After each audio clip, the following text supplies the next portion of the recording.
This is Austin Vanahan recording for ECEN 423. This is homework 9, problem 3. This problem was given off of Blackboard, which basically stated we had to take problem 14.20 or problem 1 from the homework and add a couple changes. We had several different options. The changes I made was I added 2 different items, so you can see candy and chips, and then we also added a not enough indicator.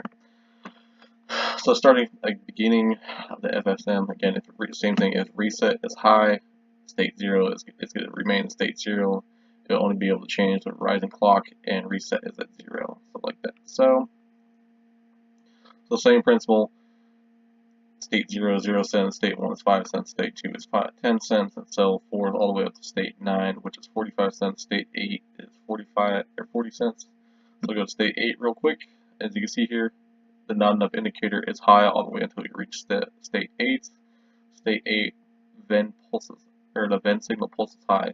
But this is also tied in with the item selector and selector. So if selector is 1, the item is going to be chips. If the selector is 0, the item dispensed or vended is going to be candy. So here in this instance, it would be the chips that's being vended. So continuing on, as you can see, there's the different state changes depending on nickels or dimes. We also had a reset here, so that again, that should reset, so it resets back to state 0. State 8.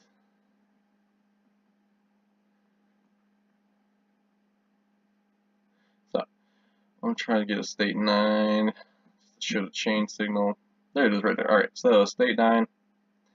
Change signals don't work, so that means that it spends high for 1 clock signal, returns back to state 8.